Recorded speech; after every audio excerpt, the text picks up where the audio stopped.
Hi guys, welcome to KGR logics. Railway recruitment board నుంచి మనకి చాలా నోటిఫికేషన్స్ అయితే వచ్చాయి, ఇంకా రాబోతున్నాయి. అయితే నేను మీ అందరికీ 70 days 70 టాపిక్స్ అసలు ఈ కాన్సెప్ట్ ఏంటి అనేది ఈ వీడియోలో మనం కంప్లీట్గా తెలుసుకుందాం. ఈ కాన్సెప్ట్ మీకు తెలిస్తే పక్కగా మీకు జాబ్ అనేది వచ్చేస్తుంది. ఈ కాన్సెప్ట్ ప్రకారం మీరు చదివితే మీరు ఈజీగా రైల్వే రిక్రూట్మెంట్ బోర్డులో ఏదో ఒక జాబ్ కేటగిరీలో ఉంటారు ఖచ్చితంగా. సో పక్కాగా మీరు ఈ స్ట్రాటజీని ఫాలో అవ్వండి. ఫాలో అయితే మీరు ఈజీగా ఏదో ఒక జాబ్ అనేది కొట్టడం జరుగుతుంది రైల్వే ఎగ్జామ్స్లో. ఒక్క రైల్వే ఎగ్జామ్సే కాదు, మీరు ఎస్ఎస్సికి సంబంధించిన ఎస్ఎస్సి జీడీ, సో ఆ రిలేటెడ్ జాబ్స్లో కూడా మీరు ఈజీగా కట్టగలుగుతారనమాట. ఈ 70 days 70 టాపిక్స్ అయితే మీరు చదివినట్లుగా అయితే మనం ఏదైనా ఒక గవర్నమెంట్ జాబ్కి ప్రిపేర్ అయినప్పుడు సో మనం ఒక స్ట్రాటజీ ప్రకారం చదువుకోవాలి. ఎలా పడితే అలా చదివితే మీకు జాబ్స్ అనేవి రావు. సో కోచింగ్ సెంటర్లో కూడా మనకి ఈ స్ట్రాటజీస్ ఎవరు చెప్పరు. వాళ్ళు సిలబస్ కంప్లీట్ చేస్తారు, ప్రీవియస్ ఇయర్ క్వశ్చన్స్ ప్రాక్టీస్ చేయిస్తారు. సో అది కొంచెం తెలివైనోడు అయితే వేగంగా దాన్ని తీసుకోగలుగుతాడు కాబట్టి వాడికి జాబ్ వస్తుంది. అదే మిడిల్ నాలెడ్జ్ ఉన్నోడు ఏం చేస్తాడు, వాడికి ఎగ్జామ్స్ వచ్చే టైంకి అర్థమవుతుంది, అప్పటికి ఎగ్జామ్స్ అయిపోతాయి.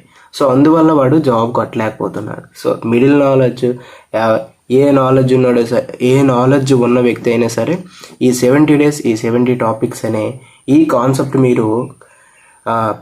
కాన్సెప్ట్ ప్రకారం మీరు ప్రిపేర్ అయితే ఖచ్చితంగా మీరు జాబ్ కొట్టే ఛాన్స్ ఉంటుంది. సో మనకి ఈ 70 days 70 టాపిక్స్ గ్రూప్ డికి ఎలా అప్లై చేయాలనేది మనం ఇప్పుడు చూద్దాం.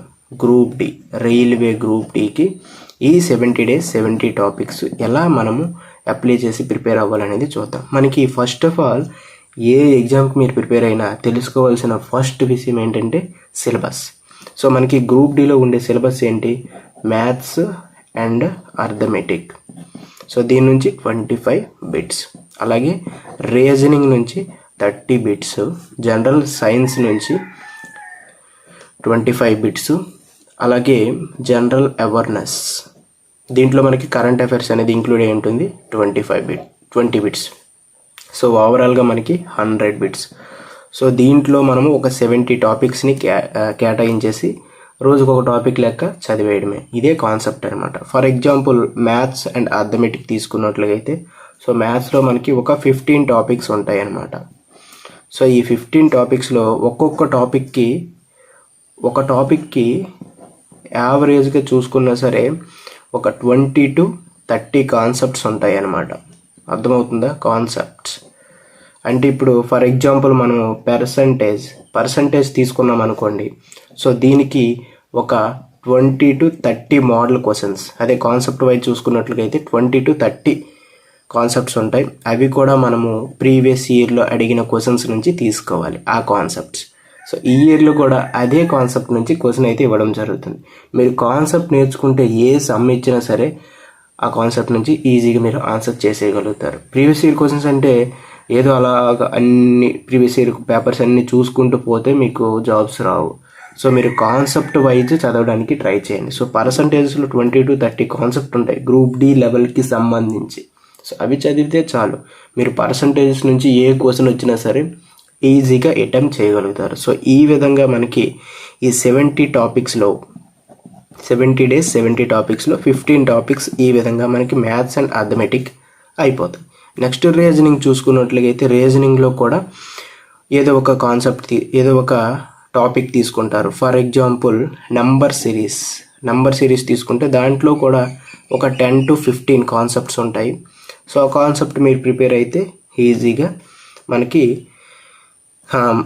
ఈ నెంబర్ సిరీస్ నుంచి ఏ క్వశ్చన్ వచ్చినా సరే ఈజీగా మీరు అటెంప్ట్ చేయగలుగుతారు, కరెక్ట్ ఆన్సర్ పెట్టగలుగుతారు.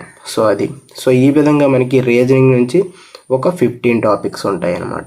సో ఓవరాల్గా మనకి రీజనింగ్ అండ్ అర్థమెటిక్ నుంచి 30 టాపిక్స్ అనేవి కవర్ అయిపోతాయి. సో 70 టాపిక్స్లో 30 టాపిక్స్ అనేవి ఇక్కడే మనకి పోయాయి అనమాట. ఇంకా 40 టాపిక్స్ ఉంటాయి. సో నేను ఇదంతా కూడా రైల్వే గ్రూప్ డికి రిలేటెడ్గా చెప్తున్నాను. సో వేరే ఎగ్జామ్కి వేరేలా ఉంటుంది ఈ 70 days 70 టాపిక్స్ కాన్సెప్ట్ అనేది. సో ఇంకా 40 టాపిక్స్ ఉన్నాయి. ఈ 40 టాపిక్స్ ఎక్కడి నుంచి తీసుకుంటామంటే జనరల్ సైన్స్. సో జనరల్ సైన్స్లో మనకి ఫిజిక్స్, కెమిస్ట్రీ, బయాలజీ చాలా ఎక్కువ సిలబస్ కదా, కానీ అయినా విడిచిపెట్టకూడదు, ఎందుకంటే మనకి 25 మార్క్స్ ఇస్తున్నాడు. సో అది గుర్తుపెట్టుకోండి. సో ఇప్పుడు ఫిజిక్స్ నుంచి ఒక 10 టాపిక్స్, కెమిస్ట్రీ నుంచి 10 టాపిక్స్, బయాలజీ నుంచి 10 టాపిక్స్, ఈ విధంగా మనం డివైడ్ చేసుకోవాలి. సో మీరు కాన్సెప్ట్ వైజ్ చదువుకోండి, లెసన్ చదవండి, ప్రీవియస్ ఇయర్ క్వశ్చన్స్ చదవండి. సో ఇంతే. జనరల్ సైన్స్ చాలా సింపుల్ అండ్ ఈజీ క్వశ్చన్స్ ఇస్తాడు కాబట్టి మనం ఈజీగా అటెంప్ట్ చేసేయచ్చు. సో ఈ విధంగా ఇక్కడ మనకి 30 టాపిక్స్ అనేవి కవర్ అయిపోతాయి. ఇంకా 10 టాపిక్స్ ఉన్నాయి కదా.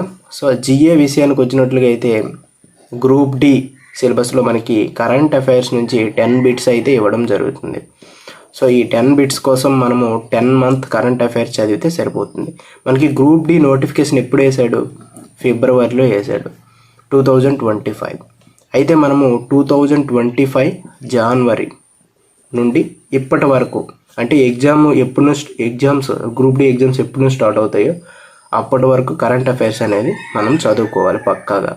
అయితే మీరు 10th month 10 months current affairs చదివితే సరిపోతుంది. సో 10 టాపిక్స్ లెక్క తీసుకోండి. సో ఇక్కడ 10 టాపిక్స్ అనేవి కవర్ అయిపోయి ఈ విధంగా మనకి group D RRB group D కోసం 70 days 70 టాపిక్స్ ఈ విధంగా మనం తీసుకోవాలన్నమాట. సో మీరు ఎన్టీపీసీకి వచ్చినట్లయితే దాని సిలబస్ ప్రకారం అలా తీసుకోండి. సో ఇంతే. ఏ ఎగ్జామ్కి అయినా సరే సిలబస్ ముందు రాసుకోండి, ఆ తర్వాత టాపిక్ వైజ్ ఇలా డివైడ్ చేసేయండి, అంతే. మీకు ఈజీగా జాబ్ అనేది వస్తుంది. కానీ మీరు ప్రతిరోజు కూడా ఒక క్రమబద్ధంగా చదువుతూ ఉండాలన్నమాట. మీరు ప్రతిరోజు కూడా చదవాలి, ఒక్కరోజు కూడా మిస్ చేయకూడదు. ఫర్ ఎగ్జాంపుల్ చాలామంది ఎలా ఆలోచిస్తారంటే, ఇప్పుడు మనకి సండే టు సాటర్డే కదా, సండే టు సాటర్డే వరకు 7 days ఉంటాయి. సో 7 daysలో మనకి రోజుకి మీరు 5 hours చదివారనుకోండి, 35 hours అవుతుంది. సో ఇలా మీరు 7 days రోజుకి 5 hours చదువుకుంటే మీకు అంత మైండ్ ప్రెజర్ ఏమి ఉండదన్నమాట, ఎందుకంటే రోజుకి 5 hours చదువుతున్నారు కాబట్టి. సో చాలామంది ఇందులో మనకి 2 days నెగ్లెక్ట్ చేసేస్తారు, 2 days పూర్తిగా చదవరు, 5 daysలో ఇంకా మనం కంప్లీట్ చేయాలి అంటే రోజుకి 7 hours చదవాలి. సో ఇక్కడ రోజుకి 7 hours, 2 hours ఎక్కువ అయిపోయింది. సో మీరు ఒక డే నెగ్లెక్ట్ చేయడం వల్ల ఇంకొక డేకి ప్రెజర్ అనేది పెరిగిపోతుంది. కాబట్టి ఒక్క డే కూడా మీరు యూజ్లెస్ చేయకుండా ప్రతిరోజు కూడా ఎంతో కొంత చదవడానికి ట్రై చేయండి. సో మీరు ప్రతిరోజు కన్సిస్టెన్సీ మీద చదవగలిగితేనే మీరు జాబ్ కొట్టగలుగుతారు. సో ఒక రోజు ఇంకో రోజుకి పోస్ట్ పోన్ చేసేసి చదివితే పక్కగా మీకు ప్రెజర్ అనేది పెరిగిపోతుంది, చదవాలనే ఇంట్రెస్ట్ అనేది మరి రాదు. అందుకోసం మీరు ప్రతిరోజు కూడా ఒక కన్సిస్టెన్సీ మీద చదవడానికి ప్రయత్నించండి. చూడండి, మీకు ఒక విషయం చెప్తాను. మనకి కోచింగ్ సెంటర్స్ అనేవి చాలా ఉన్నాయి. కోచింగ్ సెంటర్స్ ఎన్ని ఉన్నాయంటే వేలల్లో ఉన్నాయి. Coaching centres, online coachings, offline coachings, YouTube free coachings, ఏవైనా ఉన్నాయి. వాళ్ళు చెప్పేది కరెక్టే. వాళ్ళు ఏం చేస్తారు, బేసిక్ కాన్సెప్ట్ చెప్తారు, అలాగే ప్రీవియస్ ఇయర్ క్వశ్చన్స్ చెప్తారు. వాళ్ళు చెప్పే వే కరెక్టే, కానీ చదివిన నువ్వు కరెక్ట్ కాదు. అది నువ్వు కన్సిస్టెన్సీ మీద చదవకపోవడం వల్ల నీకు జాబ్ రావడం లేదు. ఫర్ ఎగ్జాంపుల్ ఏదైనా ఒక కోచింగ్ సెంటర్ తీసుకుంటే ఆ కోచింగ్ సెంటర్లో మనకి రైల్వే గ్రూప్ డికి సంబంధించి ఆ ఇయర్లో ఒక 2000 మంది జాయిన్ అయ్యారు అనుకోండి. సో ఈ 2000 మందిలో మ్యాక్సిమం వస్తే ఒక 10 మెంబర్స్కి మాత్రమే జాబ్ వస్తుంది. మనకి బోర్డులో ఉన్న పోస్టులు 2000 ఉన్నాయి ఒక్కొక్క బోర్డులో. సో ఇక్కడ 10 మెంబర్స్కి ఎందుకు జాబ్ వస్తుందంటే 10 మెంబర్స్ కన్సిస్టెన్సీ మీద చదివారు. చాలామంది కోచింగ్ సెంటర్లో జాయిన్ అవుతారు, ఏదో బయట తిరుక్కుంటారు అలా. సో అలా చేస్తే మీకు జాబ్ అనేది రాదు, టైం వేస్ట్ అవుతుంది. పక్కాగా అక్కడ కూర్చొని ఒక 100 days చదవండి. ఆ 100 రోజులు మీవి కాదు అనుకొని చదవండి. ఏ ఎంజాయ్మెంట్ అన్నీ వదిలేయండి, ఈజీగా మీకు జాబ్ వస్తుంది, పక్కాగా గ్యారంటీ. సో మీకు ఏమైనా డౌట్స్ ఉంటే నిర్భయంగా కామెంట్ చేయండి, నేను మీకు పక్కాగా రిప్లై ఇస్తాను. ఏ డౌట్ ఉన్నా, ఏ చిన్న డౌట్ ఉన్నా, పనికి మాలిన డౌట్ అయినా సరే నేను మీకు రిప్లై ఇవ్వడం జరుగుతుంది. సో డౌట్స్ ఉంటే క్లారిఫై చేసుకోండి, అలా మైండ్లో పెట్టుకొని మళ్ళీ దానికి ప్రెజర్ యాడ్ చేయకండి. ఏ డౌట్ ఉన్నా సరే కామెంట్ చేయండి, పక్కాగా మీకు నేను రిప్లై ఇవ్వడం జరుగుతుంది. మీకు చదవాలనిపించకపోవడం కూడా ఒక డౌటే. సో అలాంటి డౌట్స్ ఉన్నా సరే మీరు కామెంట్ చేయండి, పక్కాగా నేను మీకు రిప్లై అయితే ఇవ్వటం జరుగుతుంది. సో ఈ వీడియో మీరు లాస్ట్ వరకు చూస్తే ఒక లైక్ వేసుకోండి. అలాగే ఇలాంటి మరెన్నో వీడియోస్ కోసం మన ఛానల్ని పక్కాగా సబ్స్క్రైబ్ చేసుకోండి.